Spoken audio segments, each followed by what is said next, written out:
Welcome to First Parish in Needham, a Unitarian Universalist congregation founded in 1711 along with the town of Needham.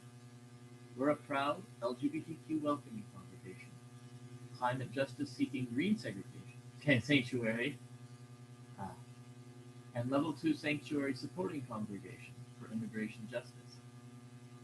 Whoever you are, whatever your background, and wherever you're watching from, you're welcome here. I'm Peter Panow, and I came to this congregation because Unitarian Universalists give support and expect right action regardless of your theology or humanism. I'm glad to help out with the worship committee, and I'm thankful for this community every week. As you know, what's happening right now at the congregation is very different from usual because of the COVID-19 pandemic. And today is unique as a virtual question box Sunday. Although our building is closed, our faith community is open. We hope all of you will plug in to our Zoom gathering opportunities throughout the week, including Zoom social hour after every Sunday service. Today's is in the same Zoom room. You can learn more about all that's happening at First Parish by going to our website, uuneedham.org, or by following us on Facebook, Instagram, and YouTube. To get the Zoom links, please sign up for our weekly email newsletter by going to our website and clicking Get Involved, Newsletter, or sending your request by email to office@uuneedham.org. Our sincere hope is that these online services and connection opportunities will help us keep the physical distance required during this pandemic without losing much of the spiritual, emotional, and social closeness that we treasure in our faith community. If you're watching this service as it goes, please take a moment to say hi in chat and introduce yourself. Welcome again to everyone, and good morning.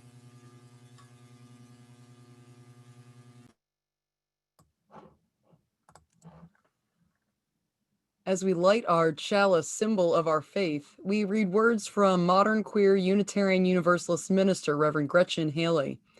Please feel welcome, if you have one nearby, to light a chalice in your own home as well.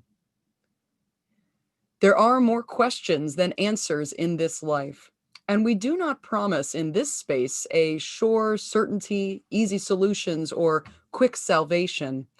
Only the hard and yet still healing work of wrestling through it together, learning how to keep these hearts open to truth still being revealed, even when they are broken, by the work of how to find seeds of grace here and how to keep loving this still beautiful world. Come, let us worship together.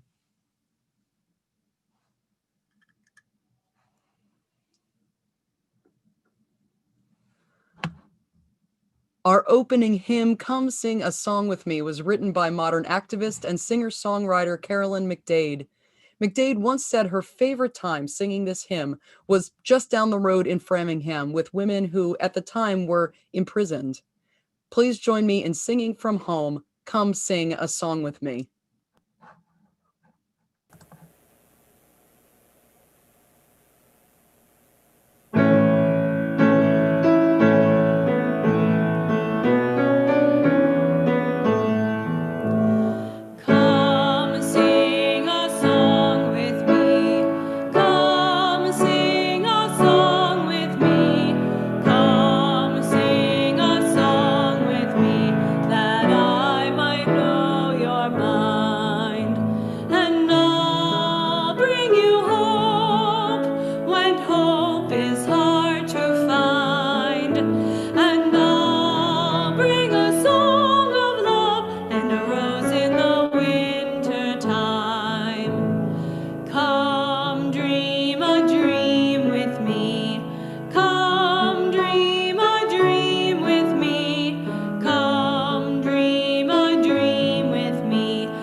Come walk that I might know your mind. And I'll bring you hope when hope is hard to find. And I'll sing a song of love and the rose in the winter time. Come and share a rose with me. Come and share a rose with me. Come and share a rose with me, that I might know your mind. And I'll bring you hope when hope is hard to find. And I'll bring a song of love and a rose in the winter time.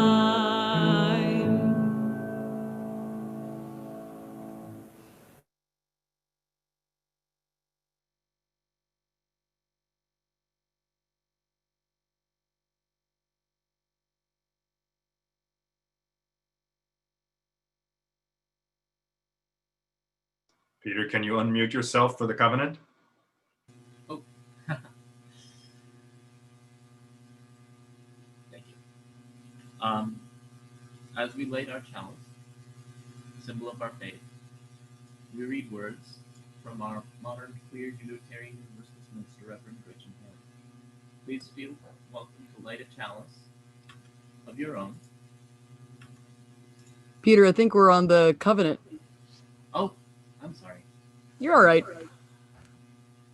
I managed to forget what exactly I was doing. All right. Please read our covenant with me. We gather as a loving community to encourage and comfort one another. We gather as a diverse community to support each other in our search for spiritual truth. We gather as a service community to live our beliefs through action and care for our world.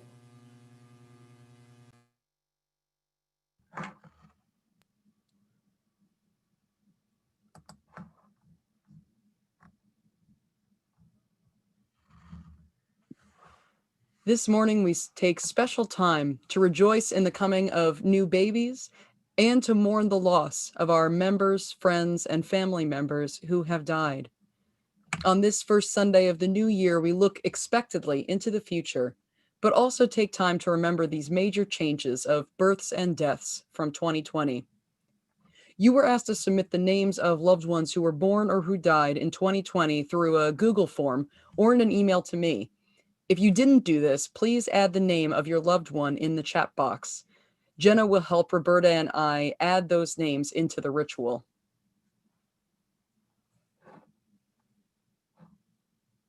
First, we celebrate the births. These are the names of those who have been born or adopted as children and grandchildren into our community this past year. Julia Fogarty Chikala, Peter Gregory Scudera, Sophia Catherine Scudera Stevenson, Eleanor Shivers, Adeline Kennedy Kamudi, Emily Ann Paulin, Samuel Gauthier, Chandler William Camp, Hadley Catherine Sargent, Peter David Allen, Julian Kevin Rossellini, Georgia Jane Cunningham, Killian Nygren, Elwin Jethro Roger Rivard. Jenna, have any names of new babies been added to the chat? Yes, Idris Thayer Chowdhury. I hope I pronounced these names correctly. Adeline Moody, Sebastian Black, and from the YouTube chat, Charlotte Longany.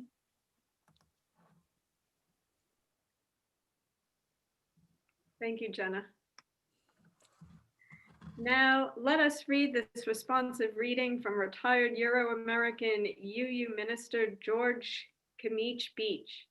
I will read the plain type and Reverend Katie will respond with the italicized type along with all of you at home. New life comes to us as a gift.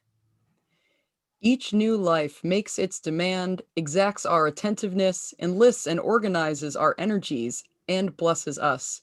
May we be worthy of the gift and glad receivers of the blessing. New life appeals to us. Each new life is helpless and so calls forth our help, is weak and so calls forth our strength, is innocent. Oh, and I'm on a different page than all of you. Zoom worship. I'll start again. Each new life ventures first words, first steps, first essays in the art of living. Each grows, ever surpassing the life that was for the life that shall be. May we patiently wait and watch in wonder. Okay, I'm not sure what I should do because I'm on the same page you were. So that went with New Life Grows. I'm reading the script, not the. All right, so New Life bears untold promise. Each new life has a story to share, and we shall listen. Each new life goes forth from us, laying the child's sovereign claim on the whole realms of being we had called our own. God of grace, may thy be blessed, whatever the pathways they follow, whatever the life they claim as their own.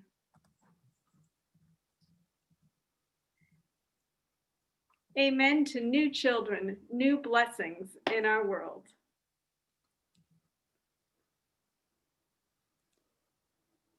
And now we remember those who have died in our community or in our community's families this past year. Fred Heller, Gregory Condon, Robert Bob Stevenson, Bob Rosa, Elisa Buenaventura Poso,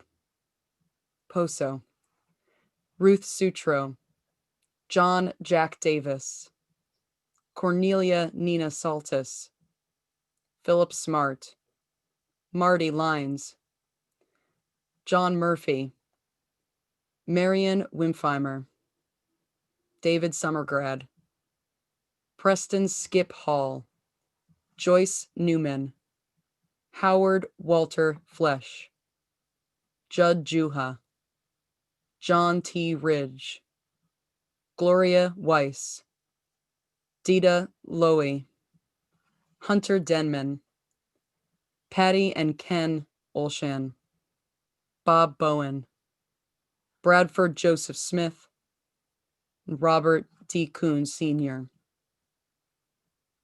Jenna, are there any names to share from the chat box?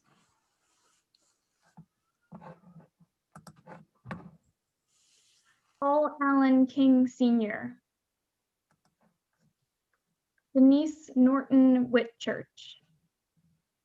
Helmut Butner, Charles B. Davidson.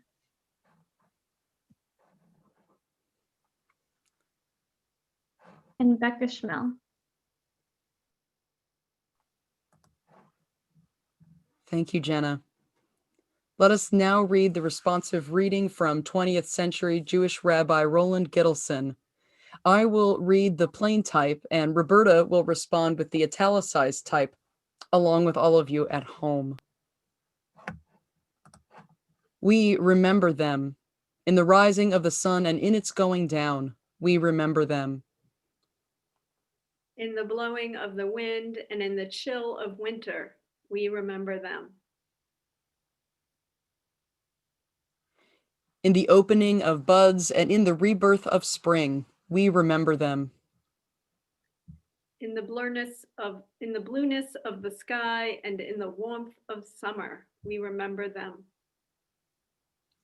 In the rustling of leaves and in the beauty of autumn, we remember them. In the beginning of the year and when it ends, we remember them. When we are weary and in need of strength, we remember them. When we are lost and sick at heart, we remember them. When we have joys we yearn to share, we remember them. So long as we live, they too shall live, for they are now a part of us as we remember them. Let us now take a moment of silence for all those who have died around the world this past year from COVID-19 and from other illnesses that have gone insufficiently treated during the global pandemic crisis. Please join me in this moment of silence as we grieve the great loss of life this year.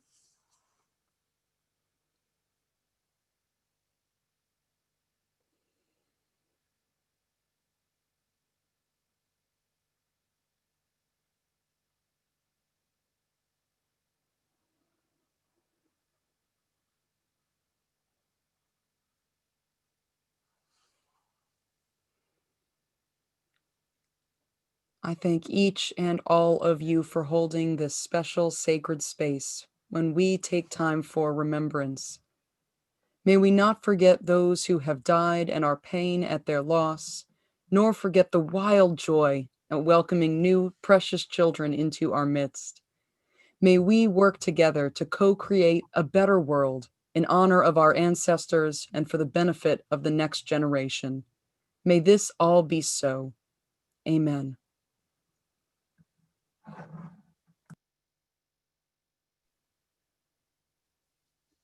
Let us join together now in prayer and meditation. This first Sunday of the new year, we look back on our past year. We grieve the 350,000 lives lost in the United States in 2020 to COVID-19 and the many more around the world. Remembering that this staggering number is not just a number, but we're parents, children, brothers, sisters, friends, spouses, and neighbors. We remember and mourn the Black lives lost to police violence this year, among who included George Floyd, Breonna Taylor, Ahmaud Arbery, Rayshard Brooks, Jacob Blake, Daniel Prude, Jonathan Price, Walter Wallace Jr., and Andre Hill, and the ever-present threat of violence for bodies of color in our country that these killings have exposed. We saw throughout 2020 the effects of a rapidly changing climate in a record number of hurricanes across the country, West Coast wildfires and wildfires that raged around the world from the Amazon rainforest to Australia, desert locusts swarming East Africa, and earthquake after earthquake affecting Puerto Rico and other coastal countries this year.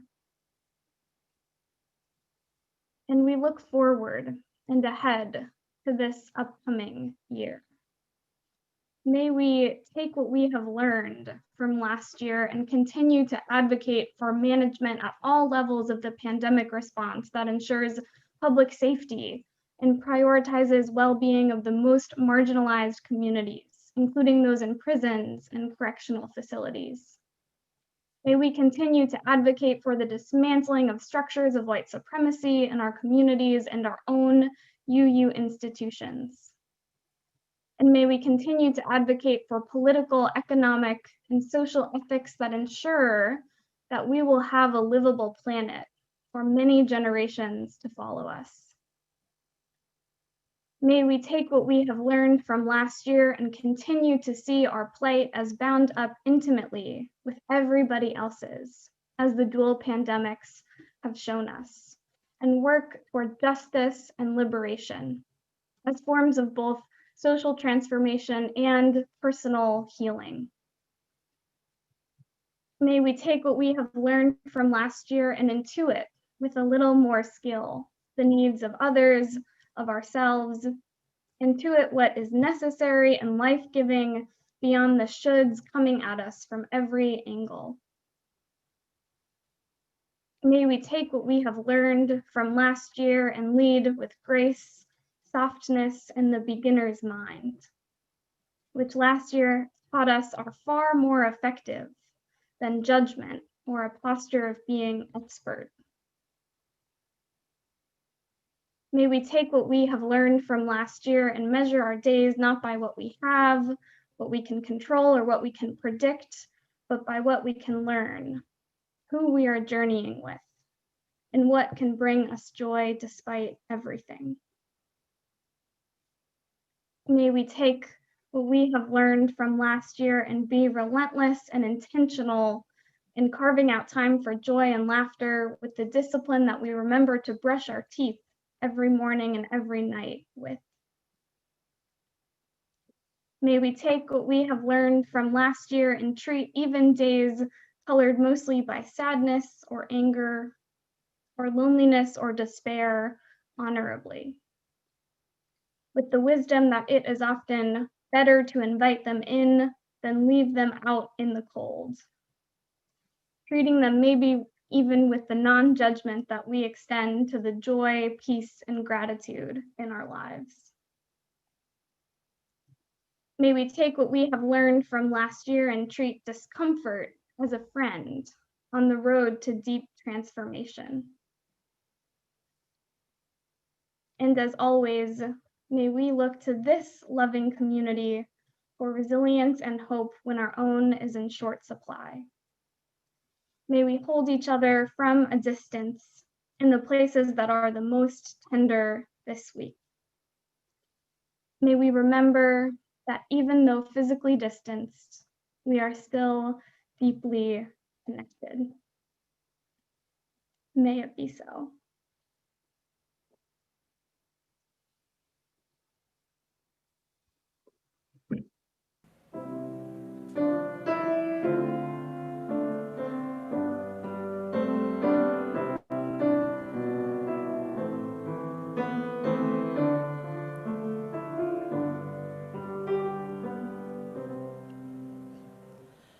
Spirit of life, come unto me. Sing in my heart all the stirrings of compassion. Blow in the wind, rise in the sea, move in thy hand, giving shape the life of justice. Roots hold me close, wings set me free. Spirit of life, come to me, come to me. Spirit of life, come unto me. Sing in my heart all the stirrings of compassion. Blow in the wind, rise in the sea, move in the hand, giving life the shape of justice. Roots hold me close, wings set me free. Spirit of life, come to me, come to me.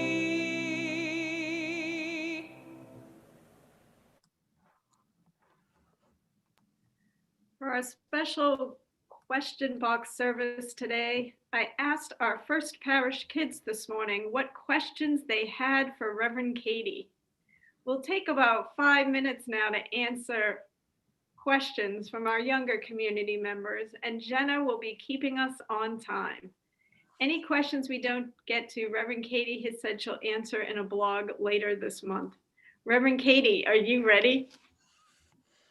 For my first Sunday service at First Parish when I was a candidate in the spring of 2014, the Time for All Ages was a Q&A with our religious exploration kids. It's a joy to remember that now and to receive new questions today. I'm as ready as I'm going to be. All right, this was the first one asked. How do you make hand sanitizer. I'm sure there is someone else on the Zoom call who can answer that better than I can. It has to be, oh gosh, now I don't even want to say anything. What is it? It's supposed to be 60 or 70% alcohol, something in that range. I don't know. That's the real answer. We always highlight that we're allowed to not know, and we can No. handle it. That's the Okay. sort of thing I would go look up on Google and make sure that I went to a reputable website. All right. What is your favorite candy? Oh, that's a good one. Well, I think that my top ones would probably be Butterfingers, Reese's, and well, 'tis the season for peppermint chocolates, and I love peppermint chocolates. I like chocolate candies. That's, I think, the short answer. Now you're making me hungry. Okay. What's your favorite fruit? Also tough. I also love fruits. Maybe pears. I love pears, but I also like berries and lots of other things. Okay, moving on. All right. Now these are the harder ones. All right. Why did you want to have a baby? Good question. Oh my gosh. I wonder if that's from one of our kids who's recently had a baby come into the home. Why would you want one of these? I don't remember who it was. Yeah, no, I wasn't expecting that. Let me think. So, just in case Sophia watches this in a few years, I think expanding our family to include a new baby we felt was a new adventure for us to become parents. We're excited to bring a new person into the world and into a Unitarian Universalist community. We've loved all the babies who have come into our lives, our nieces and nephews, and our friends' children, and the children of the church. And Cole works at a high school, and he loves the kids that he's worked with there. So we thought that it would be a lovely thing to have a child of our own. And hopefully that will prove to be the case. Right now, it's great. There's a lot of time left, though. Wow. All right. Now going to the other side of the lifespan. What happens after you die? That's a great question. That's my spouse had a professor in college who, when a kind of popular, well-known religious figure would die, what he would say is, "Well, now they know." And so that's especially in our Unitarian Universalist tradition, in its modern iteration, I think we would say that we don't know what happens after you die. But thinking about the Universalist half of our living tradition, we do believe that all people, maybe even all beings, share a common destination, whether that's nothing, or a heaven, or reincarnation. And that's one of those are the sorts of questions that we get to wrestle with and ponder about our whole lives long. And then maybe later we'll find out. Okay. I'll be curious next week when I meet the kids if they like what they think about your answers. Uh-oh. Just a little pressure. Only one more, so I think we're within our time. Phew. What do you do to feel better when you're super stressed out? Oh gosh. Well, as previously mentioned, it is the season for peppermint chocolates. What do I do to feel better? Well, one of the reasons that we started with one dog and then got another dog is that we really love having our dogs. So I like going on walks with them, or giving them a little hug. That always makes me feel better. Sophia is really a lovely little baby, and so it's nice to just play with her. She's starting to get to the age where she is playing with stuff, and is really she's very delighted by small things, which is a nice reminder to me of how wonderful our world is. You can forget that when you get older, that the small things are wonderful. I really do try to, like walking the dogs, I try to take care of my body, my mind, and my spirit, and my heart. get in touch with friends and family. I got one of these this year. Actually, it's right here. Do you want to see this? Props. This is a little happy lamp. It's a sun lamp. Never had one of these before, but I was like, pandemic year. So this simulates sunshine. I turn it on in the mornings when I get on my computer to do emails, to try to help as our minds and our bodies are connected. Having a lot of sunshine tells our brains that we can be, that it tells our brains and our bodies to be happier. So I'm trying a whole bunch of stuff this year. So it's a very stressful year to live through, to try to have my emotional, physical, and spiritual parts of myself integrated and boosted a little bit during what is actually a very stressful year for all of us. That's great. Thank you. Thank you, Reverend Katie. Well, and many thanks to our kids for submitting such a very wide range of interesting questions. Yeah.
Now we've come to the time in our service when supposed to be spot. I think that somebody else is actually doing this today. We've come to our offering, and we do have a special offering today for a community organization that's being organized and run by members of our congregation. Our whole plate collection today will be going to the Needham Equitability Group.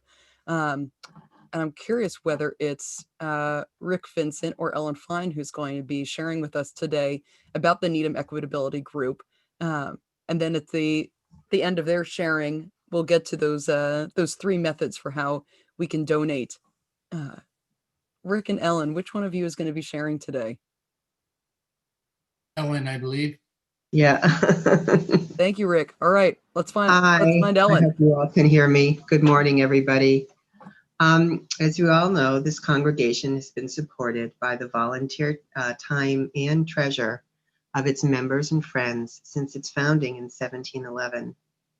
This is the time in our service when we, the modern stewards of this church, offer what we can to build and sustain the congregation and world we envision. Gratefully, this month, our collection will be given to our organization, the Community Equitability Group. The Community Equitability Group started back in March as a response to COVID, when people in our community were dealing with food insecurity.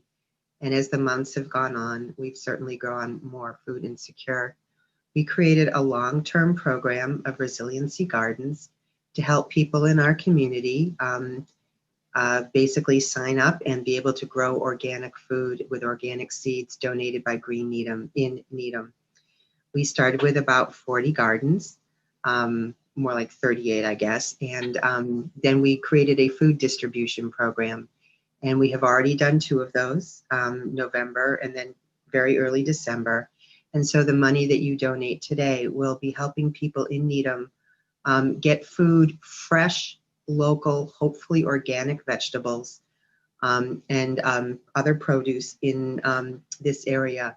Because people, we sort of have a little tagline that says, should people who make $15 an hour pay the same amount for people who make $500,000 a year? And however you feel, we ask you to donate and help our efforts to help people be more food secure, food just, and food sovereign in Needham. Thank you for your donation. And to donate to today's offering, you can use one of 3 different methods. You can use our text to give program through the number 73256 with the exact wording of UU Needham space plate or pledge 21 space $ and the amount you want to give. You can also mail a check to First Parish at 23 Dedham Avenue, or you can make a donation through our website, uuneedham.org, and select Donate Now under the giving box. Whichever way, remember to specify whether your donation is meant for the plate today, for Community Equitability Group, collection, or for your annual pledge. And we are very, very grateful. Thank you.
Our reading today comes from the late Reverend Dr. Hope Johnson, a Black UU minister and denomination leader who served many years in institutional ministry for the UUA. This reading is her poem, One Love. We are one, a diverse group of proudly kindred spirits, here not by coincidence, but because we choose to journey together. On our spiritual path of Unitarian Universalism, we are active, proactive, We care deeply. We live our love as best we can. We are one. Working, eating, laughing, playing, singing, sharing, rejoicing, storytelling.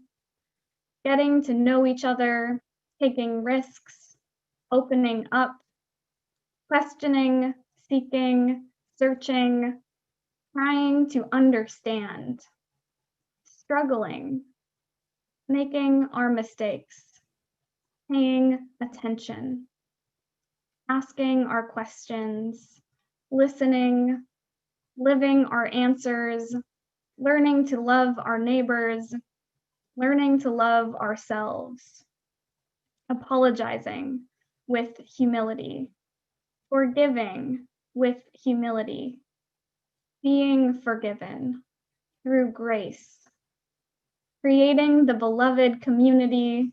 Together, we are one. Here ends our reading.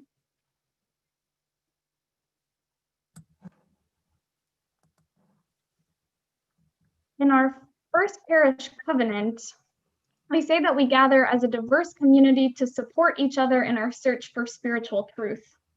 This doesn't mean that we believe there is one spiritual truth we will agree on. It means that, as our fourth principle says, we are on an ongoing, perhaps never-ending, free and responsible search for truth and meaning. But we are on that journey together. One of the ways we journey together is through open dialogue with questions and answers that we know might change with more education, more experiences, and more encounters.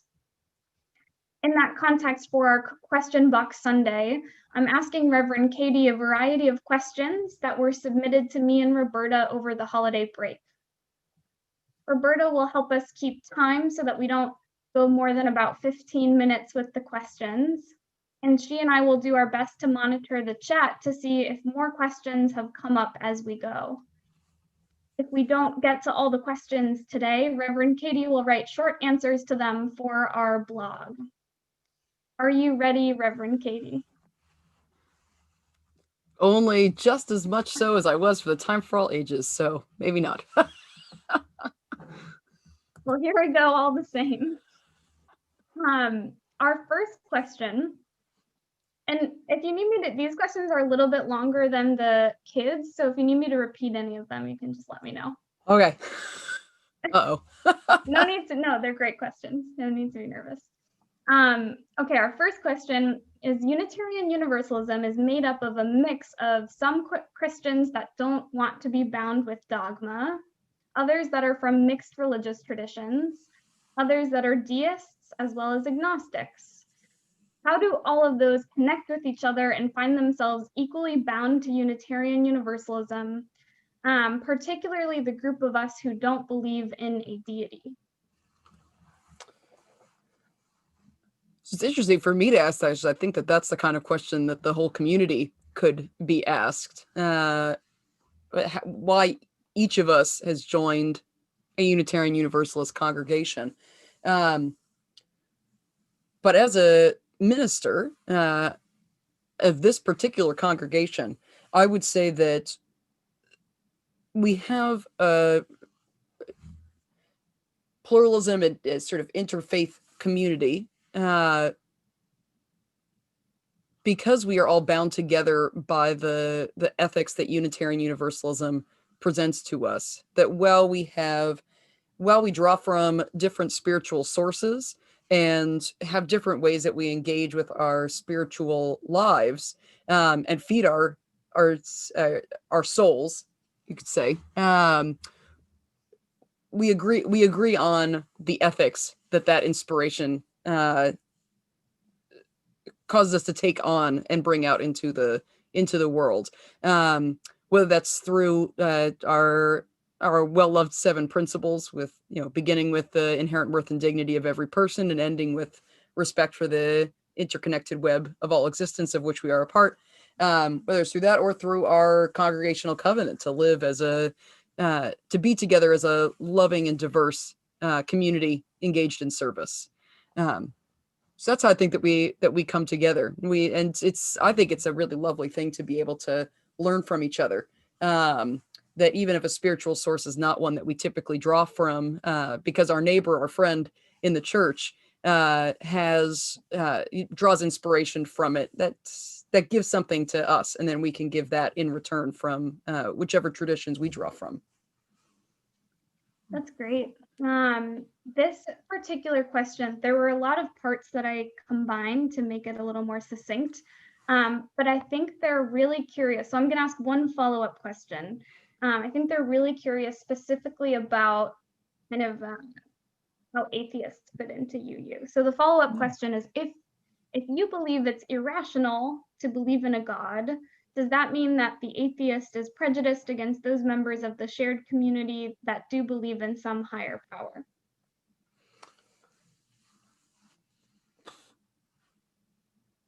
It's interesting, the term prejudice there. So I am thinking about how really in most places around the world, including in the United States, it is a privilege to be a theist, and specifically a Christian. And so it's interesting thinking about a prejudice towards folks who believe in some sort of deity. Though I won't deny that I have found in Unitarian Universalist communities, especially on the national level, that there can be a hostility, I think, in reaction to the kind of religious oppression that a lot of people have experienced from other folks who believe in a deity. So I think in an ideal Unitarian Universalist community, we would not be judging each other for our spiritual sources or the things that we believe in, with the caveat that to me, I don't think that spiritual sources. I don't think that that's a rational or irrational. It seems very dual. I don't think that's part of my lived experience as part of the equation. Like the rationality of belief, spirituality is something different, but we certainly shouldn't be judging each other. With the caveat that I personally believe there are spiritual beliefs that are harmful to oneself and to others, and in a Unitarian Universalist community, we have the freedom to actually investigate those beliefs and reconsider things maybe we were taught when we were children, or things we've picked up along the way, and being able to put aside things that are harmful to us. But I don't think that the belief in I don't think belief in a deity or disbelief in a deity is, I don't think either is inherently harmful. So I don't know. I hope that answers the question. Thank you. Our second question that came in over the holiday break is, what do you think is the central message of Unitarian Universalism that we are uniquely able to offer to the world? Does this message make us special or humble? Does it make our communities attractive to people seeking inspiration? Does it offer hope, or is it a call to action? Okay, it's a lot of parts. Okay, the message of Unitarian Universalism. I do think that we have, really, we're talking a lot about kind of our pluralistic bent in this question box. Maybe that's because that's just what is. So I personally think that the message of Unitarian Universalism to the world is that we can share ethical beliefs and work together to make the world a better place without having to agree on the unanswerable, which are spiritual questions. Like we talked about in the Time for All Ages, what happens after you die? I don't know. But that doesn't mean that I can't work with other people in the congregation who don't know what happens after death, or have a lot of confidence in what happens after death. Doesn't mean I can't work with you all on making the world a better place, that I want the earth to be better now, regardless of what happens after. And I think that is a beautiful message to the world that our faith offers, that the world religions give us so much inspiration and strength and foundation for our ethical actions in the world. That we should not be prejudiced towards people for their beliefs, but instead appreciate the inspiration that comes to us. think one of the follow-up questions was like, is that appealing? Like, I also don't know the answer to that. I do think I think that in we're a very our congregation was a founding church of our town, especially as we talked about in November, for History Sunday, just before the 400th anniversary of the Mayflower landing. Unitarian and Universalism were able to root in the American culture, which means that we are sort of well suited for the American culture. And that means we have to be careful not to let American culture become our religion. We're very closely tied together. So I do think, I don't know, I joined Unitarian Universalism. I converted. I think it's appealing. But we also don't, I know that we're doing a question box Sunday, so it's a little bit ironic, but we don't have a lot of answers for people. If folks are looking for, like, this is what happens after death, this is what's happening right now, they're not going to find it with us. And that might not be what certain folks are looking for. But then this is really, again, me being a pluralist at heart, because I'm like, well, if Unitarian Universalism doesn't work for you, I have other suggestions. But for folks who have that openness and that curiosity, I think we are very appealing. But I think because of how gentle and pluralist we are, we don't actually do a very good job of inviting people into our faith tradition. So we're like, well, you be you wherever you are. I hear an implication in that question of like, how do we grow the church? That might not be what the person is asking, but if that's part of what you're asking, whoever you are, questioner, invite your friends who might thrive in an environment like ours. Not everybody will, but I think we're pretty great. Thanks, Reverend Katie. I Yeah. have so many follow-up questions, but I'm going to stick with the script. We can talk offline. Okay, so going in a little bit of a different direction. Our third question is, do you think that the way that we're giving out the coronavirus vaccine is ethical? That's not part of it. How do you make hand sanitizer? Wow, I'm getting a lot of stuff outside my wheelhouse here. So how we're giving it out? Gosh. Well, I have some bias here because I am thrilled that my father and my sister-in-law, who are medical professionals, have gotten their first dose. Like, hooray! But they're not the only. I recognize they're not the only ones who are being exposed right now. And actually, medical professionals have access to much higher PPE. I know this particularly from my father. This is what you get when I'm speaking extemporaneously. You get a story. My father has had a beard like my whole life, and he's had to shave it off to get fitted properly for the N95s. It's very, I think about how my daughter primarily knows him as unbearded, and that's peculiar. But he can get an N95, people they can get those. So whereas many of our other essential workers, like folks working in grocery stores, they don't have, like these poor delivery drivers, folks who are in the gig economy, they don't have access to that kind of protection. So it might be better or good if they were higher up in how we're distributing the vaccine. But this is also well above my understanding. But that's a first thought. And I am, though I am sad that I won't be receiving the vaccine until like the very end. I'm not.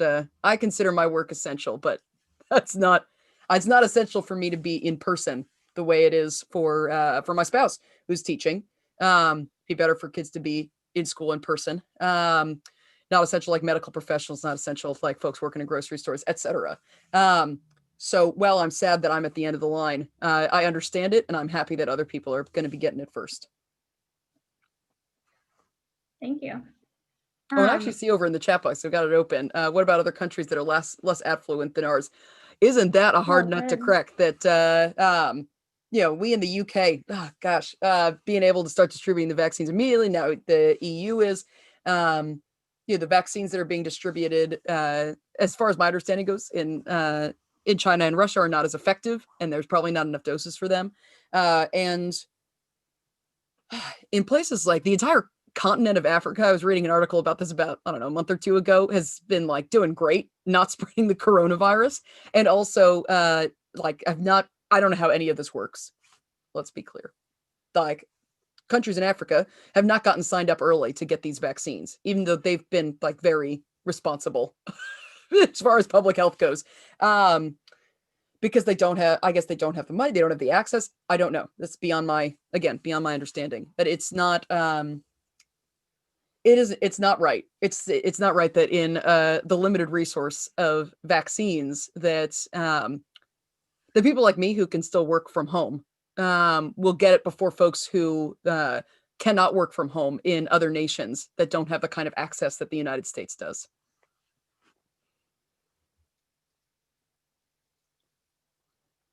We have just a small question for Sunday morning. What do you think is the purpose of life, and why do you think this? Oh my gosh. Well, so I feel a lot of tension about that question as a Unitarian Universalist from the two threads of our living tradition, because and this actually kind of goes back to how American culture and Unitarian Universalist culture are a little bit maybe too intertwined. So as a person who grew up in the United States and has a lot of interest in Unitarianism specifically, I find myself thinking that the purpose of life is thinking about myself. I'll just speak for myself. It's to do what I'm called to do. And that what I am called to do is part of a global effort to make the world a better place, in so many words. But I also recognize the tension is with our Universalist tradition. So that's like a very Puritan work ethic. Like, we do stuff, we earn our salvation through our character, very classic 19th century Unitarian theology. And that's in tension with our Universalist tradition, which says that the purpose of life is that we're here and that we are all inherently worthy, and we don't need to contribute, so to speak, for our life to be meaningful. So I don't really have shockingly, I don't have an off-the-cuff answer to what's our life's purpose. But I recognize that tension in myself, that I'm drawn to both, that the purpose might not even be the right question, but from the more Unitarian perspective, I'm like, oh yeah, I definitely know what the purpose is, to make things better and to contribute things. But I don't think that's the answer. That was a great point to end on. Unfortunately, we're out of time for questions. Okay. But thank you for answering our questions today and taking us on this journey of living the questions, as our guest preacher, Elizabeth Foster, said last week. Absolutely. Yeah, and I know that we had some questions come up in the question box, in the chat box, and I know there were others that we didn't get to, but I will be happy to try to answer those in a short answer form, maybe just a paragraph, even though some of you are asking me essays. I will try to answer those later, and I appreciate you all logging in today and listening to this and learning why I don't extemporaneously preach. As we go on little side journeys together, don't we? But thank you all so much for being here today and being part of our congregation. Hymn number 1008, When Our Heart is in a Holy Place, was written in 1996 by Canadian Unitarian Universalist Joyce Poley, and invites us to see ourselves in others. The theme of mutual respect and understanding is a core value of Unitarian Universalists as we continue to strive to be ever more inclusive and tolerant. Please join us in singing from home this morning, hymn number 1008, When Our Heart is in Holy Place.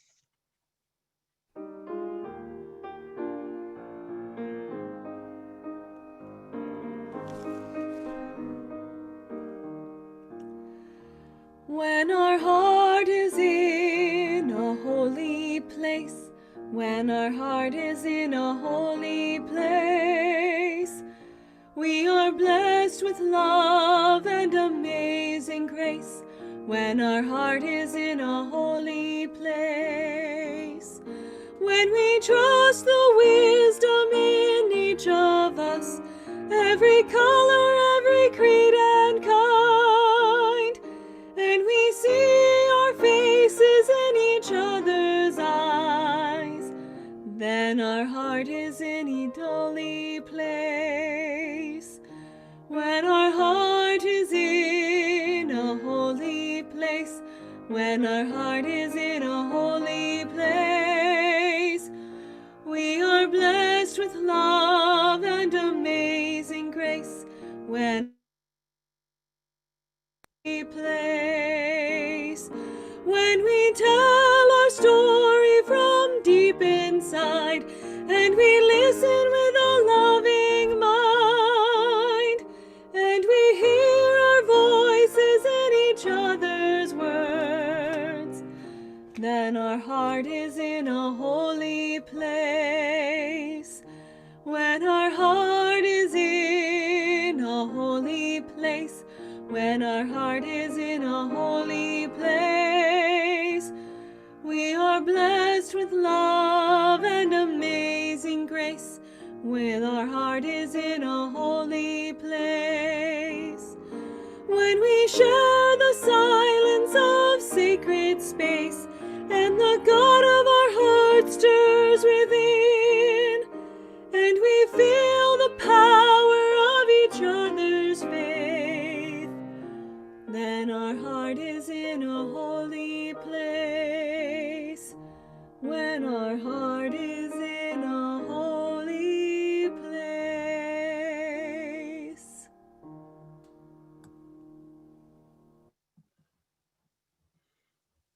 As we close our worship today, you are all invited to stay with us for our Zoom social hour. Please remember to keep a careful eye out for emails from First Parish and follow us on social media so that you can keep up with opportunities for connection for all ages throughout the week during these times of physical isolation. You could sign up for our weekly email by clicking on subscribe to newsletter on our website, uuneedham.org. We have just a few special announcements today. We're extremely excited to welcome Dr. Melissa Sky Eagle to our First Parish staff as our acting music director. She's on the Zoom with us this morning and is eager to meet all of you in social hour today. For events this week, we have Caregiver Support Group meeting after social hour, and all our regular weekly Zoom gatherings, Writers Escape, Vespers, Meditation, Creative Escapes, they're all back on this week after the holidays. Please remember that we're still collecting donations for our virtual mini auction, and you should be in touch with Rana Monadorfer and Carolyn Lines for more information. Lastly, if you are scheduled to receive, or like my father and sister-in-law, have received a COVID-19 vaccine, please let me know if you feel comfortable and send me your Fauci ouchie selfie. I'd like to be able to share with our whole congregation the joy of the start of vaccine distribution. Please remember, if you fall ill or need any pastoral support, to reach out to me or Jenna Crawford or our pastoral care team and caring crew via phone or email. We also encourage all of you to check in with your friends at First Parish and to double check your own contact information in our online Realm directory if you have not done so recently. Please email our office administrator, Susanna Whitman, at office@uuneedham.org if you have any questions about how to use our online directory. We always extinguish our chalice with words promising to carry its flame in our hearts until we are together again, no matter how long it is until we are together again. As we extinguish our chalice today, please join me from home in saying these words written by Unitarian Universalist minister, Reverend Elizabeth Selly Jones. We extinguish this flame, but not the light of truth, the warmth of community, nor the fire of commitment. These we carry in our hearts until we are together again.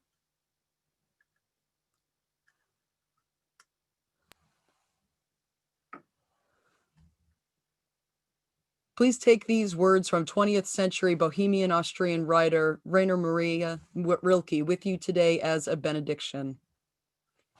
Be patient toward all that is unsolved in your heart, and try to love the questions themselves, like locked rooms and like books that are for now written in a very foreign tongue. Do not now seek the answers which cannot be given to you, because you would not be able to live them. And the point is to live everything. Live the questions now. Perhaps you will then gradually, without noticing it, live along some distant day into the answer. Our service begins when our service ends. Blessed be, and amen.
Yay. Thank you so much, Melissa. And now I think we'll stop streaming to YouTube and then move into social hour.